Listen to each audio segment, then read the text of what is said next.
Tatlong katao ang nasa kustodiya ngayon ng Calasiao Police Station matapos mabistong gumagamit ng pekeng pera. Yan at ang iba pang mga rumarapidong balita mula sa probinsya, hatid na iba't ibang istasyon sa ilalim ng MBC Media Group.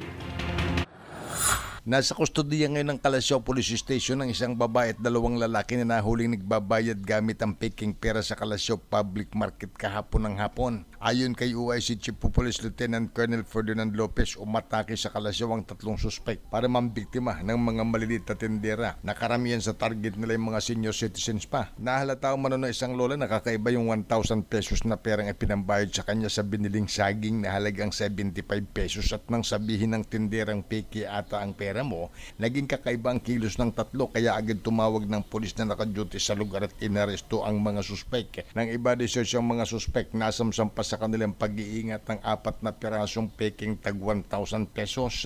Magugunit ang nung nakaraang taon bago magpasko. Marami ang nabiktima ng peking pera sa Calasiao at iba pang mga bayan sa Pangasinan. Para sa MBC TV Network News, ito si Freddy Fajardo, Aris 38, una sa Pilipinas, una sa Pilipino.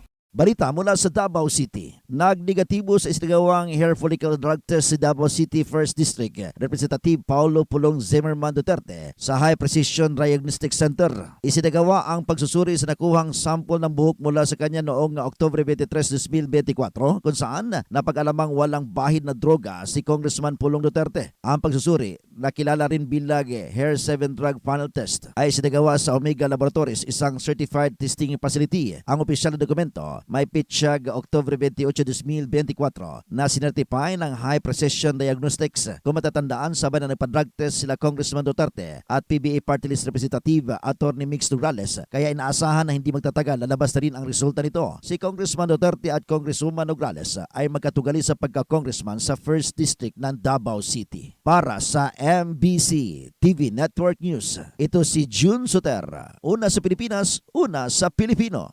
Balita mula sa lalawigan ng Benguet, nilimas ng mga di pa nakikilalang kawatan ang higit 31,000 pisong halaga ng tanim na repolyo ng tatlo magsasaka sa Sitio Topinao, Kulili, Masala, Madaymen, Kibungan, Benguet.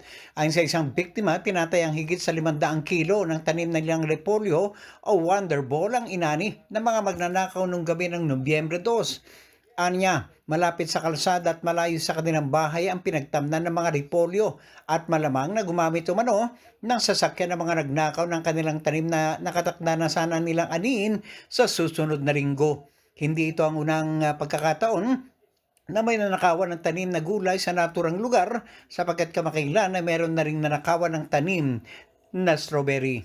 Para sa MBC TV Network News, ito si Romy Gonzales, una sa Pilipinas, una sa Pilipino.